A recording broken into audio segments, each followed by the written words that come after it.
अस्सलामुअलैकुम। कैसे हैं आप? ठीक होंगे। आज की हमारी कहानी का जो टॉपिक है वो माशाल्लाह बहुत खूबसूरत है, अहले बैत पर है। अहले बैत की खिदमत का क्या सिला मिलता है इसमें ये बताया गया है। नाज़रीन गिरामी, रबी बिन सलमान रहमतुल्लाह कहते हैं कि मैं हज के लिए जा रहा था। मेरे साथ मेरे साथी भी थे।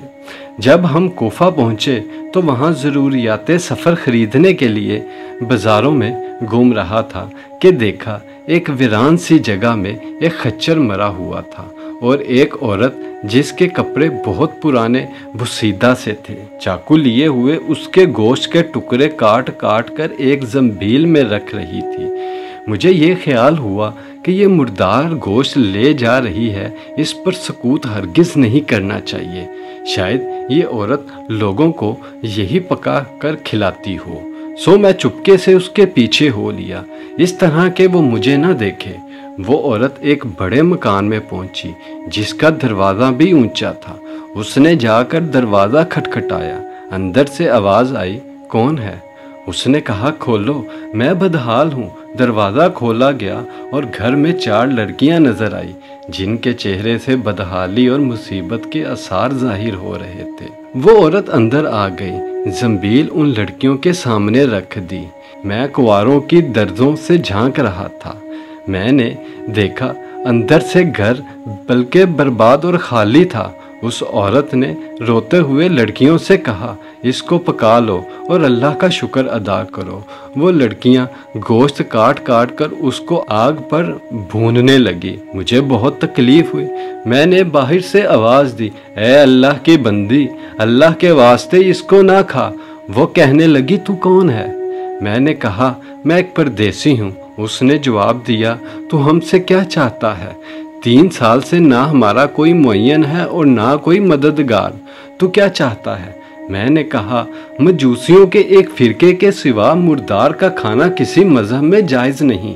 वो कहने लगी, हम ख़ानदान नबूवत के शरीफ सैयद हैं। इन लड़कियों का बाप बड़ा शरीफ आदमी था। वो अपने ही जैसों से इनका निकाह करना चाहता था, लेकिन नौबत न आई। उसका इंतकाल हो गया। जो तड़का जमा पूंजी उसने छोड़ा था वो सब ख़त्म हो गया। हमें मालूम है कि मुर्दार खाना जायज़ नहीं, लेकिन इस तरार में जायज़ होता है। हमारा 4 दिन का फाका है। रबी कहते हैं, उसके हालात सुनकर मैं बेचैन हो गया और अपने साथियों से आकर कहा, मेरा तो हज का इरादा नहीं रहा। सब ने समझाया, लेकिन मैंने किसी की ना सुनी।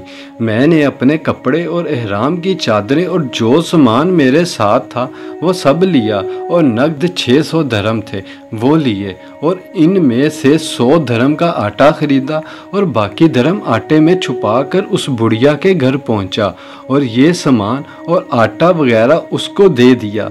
उसने शुक्रिया अदा किया और कहने लगी, ऐ इब्ने सुलेमान, अल्लाह तेरे अगले पिछले गुनाह माफ़ करे और तुझे हज का सवाब अता करे और अपनी जन्नत में तुझे जगह अता फरमाए और ऐसा बदल अता फरमाए जो तुझे भी जाहिर हो जाए।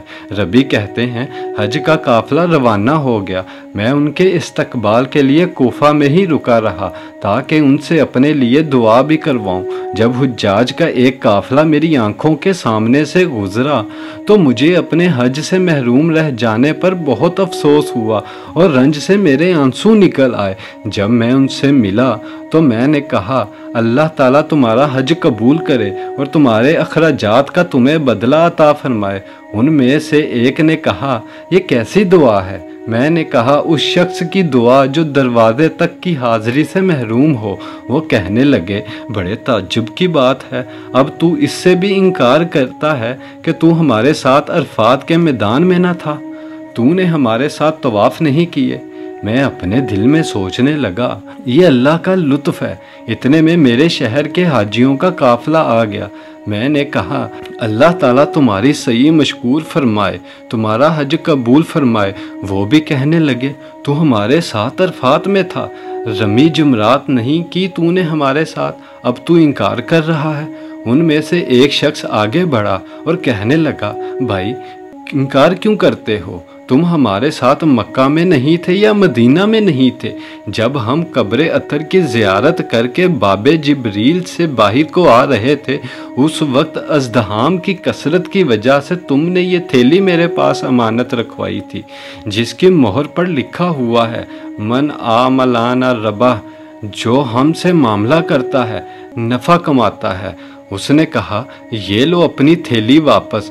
ربیع رحمت اللہ کہتے ہیں میں نے اس تھیلی کو کبھی اس سے پہلے دیکھا بھی نہ تھا، اس کو لے کر میں گھر واپس آیا، عشاء کی نماز پڑھی، اپنا وظیفہ پورا کیا، اسی سوچ میں جاگتا رہا کہ آخر یہ قصہ کیا ہے۔ اسی کشمکش میں آنکھ لگ گئی تو میں نے حضور اکرم صلی اللہ علیہ وآلہ وسلم کی خواب میں زیارت کی۔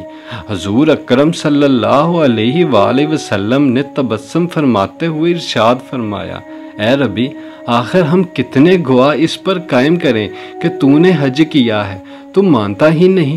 بات یہ ہے کہ جب تو نے اس عورت پر جو میری اولاد میں سے تھی خرچ کیا اور اپنا حج کا ارادہ ملتوی کیا تو اللہ نے اس کا نام البدل تجھے عطا فرمایا۔ اللہ نے ایک فرشتہ تیری صورت کا بنا کر اس کو حکم دیا کہ وہ قیامت تک ہر سال تیری طرف سے حج کیا کرے، اور دنیا میں تجھے یہ عوض دیا کہ 600 درہم کے بدلے 600 دینار اشرفیاں عطا کی۔ ربیع رحمت اللہ علیہ کہتے ہیں جب میں سو کر اٹھا تو اس تھیلی کو کھول کر دیکھا تو اس میں 600 اشرفیاں موجود تھی۔ اگر آپ میرے چینل پر نئے ہیں اور آپ کو میری کہانی پسند آئی ہے تو کائنڈلی میرے چینل کو سبسکرائب کریں، لائک کریں، شیئر کریں اور بیل آئیکن کو پریس کریں تاکہ آپ کو آنے والی ویڈیوز ملتی رہیں۔ جزاک اللہ، اپنا خیال رکھیے گا، اللہ حافظ۔